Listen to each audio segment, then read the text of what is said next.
Hello, my name is Kay Montgomery, and I'm going to be teaching you how to make candied lemon peel as according to the Fannie Farmer cookbook, which is also the cookbook that my mother was given by her periodical librarian when she graduated college, pardon me.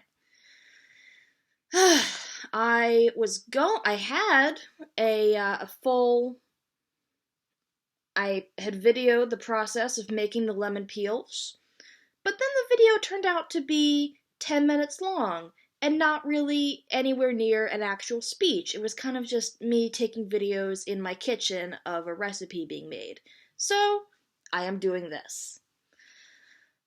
So, sometimes you have lemons. You may think, oh, if I have lemons, I should make lemonade. Obviously, what else do you do with lemons? And you juice the lemons and you make lemonade, or you make lemon syrup with which you make lemonade sort of at an extended period of time. And then what do you do with the peel? You throw it away? No. And if you think that, you're weak and you won't survive the winter. Because now more than ever, it is important to use all of the parts of the buffalo or the lemon, as the case may be. And this means making candied lemon peel because it is delicious. Where will you be when the lemon revolution comes? Will you be holding the delicious candied citrus peel, or will you be up against the wall with the wasteful rapscallions who throw away citrus peels and don't even compost them? Disgusting.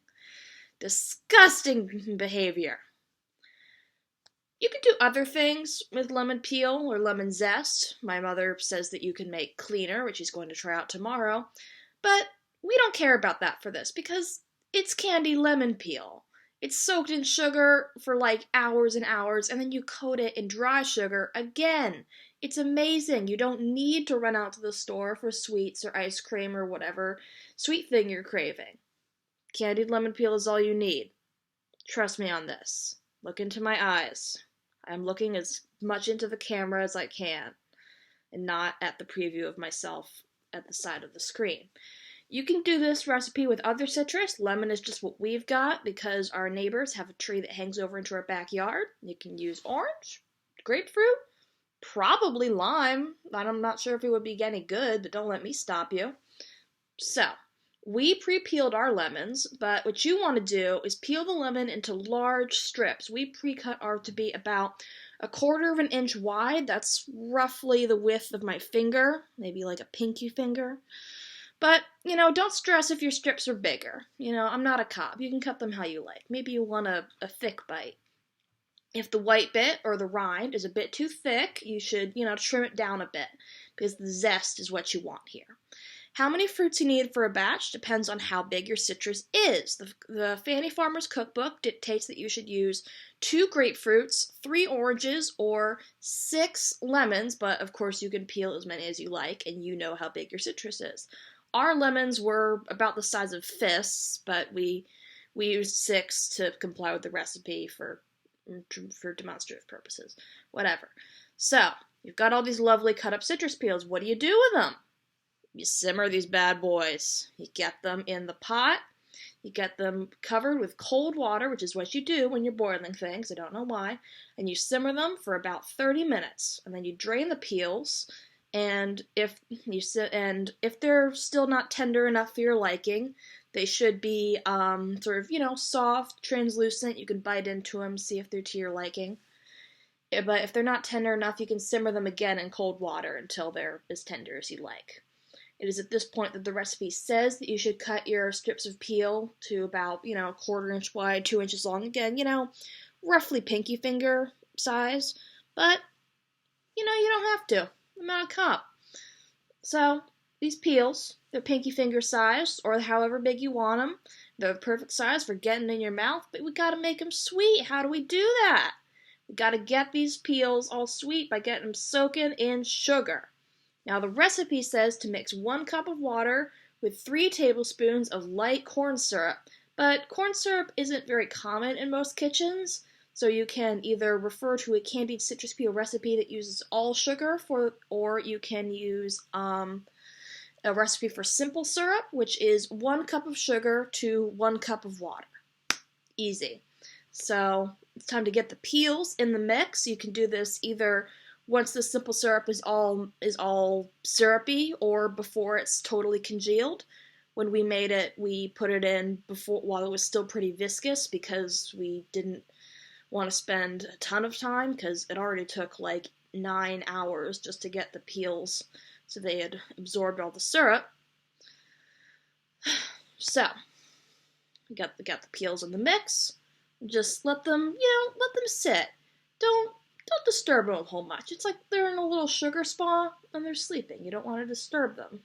And they will need to sit there for a long time. We started ours at like 1:40 in the afternoon, and by the time they were ready, it was 10:40. It took 9 hours, not an exaggeration. So find something else to do for your afternoon. It's very common to make these in the evening and then go to sleep. Although, maybe you don't want to go to sleep with your oven on. That's fine. That's your prerogative. So in the morning, you should reheat the pot to a simmer again, just to get them, into a proper sort of a state, and then cool them a little bit and drain them off. Now it's time to coat them with sugar. You can spread a thick layer of paper towels over a large plate or a bowl to minimize mess. You don't have to do this, but it'll be easier to wash the dish and get it clean because it won't have all the syrupy, sticky stuff on it. Pardon me. And sprinkle the sugar on top. You could roll the peels in the sugar and turn them so they're nice and well coated, and then let them stand on a separate plate or rack until they're dry enough to handle. From there, you're pretty much done. If you store them in an airtight container, the candied peels will stay fresh for something like 6 months, if you can avoid eating them that long, because, come on, you don't want to taste the fruits of your labors. What's wrong with you? But if the peels get too dry in the intervening time, you can get a fresh lemon and put it in the container with the peels, and it'll soften them up because of, moisture and osmosis and stuff. I don't know. I'm not a fruit scientist. It's the book says it. Fanny Farmer said it, and I would never distrust Fanny Farmer. She knows very much. She was the first person to use in a cookbook standard measurements and level measurements. You know how when you measure flour or whatever, you shake it so the cup is level? That's her. So, fruit science aside, I hope you enjoy these tasty citrus treats. If you have access to fresh citrus, sugar, and a stove, it's a great recipe to satisfy, your sweet cravings in a more natural way. It's not sugar-free by any stretch of the imagination, but you can feel confident that you know exactly what went into it, because it's 3 things.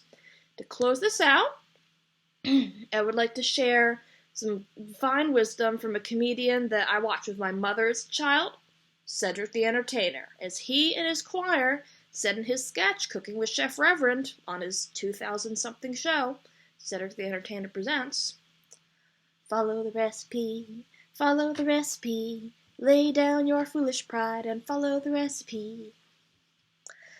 Thank you very much.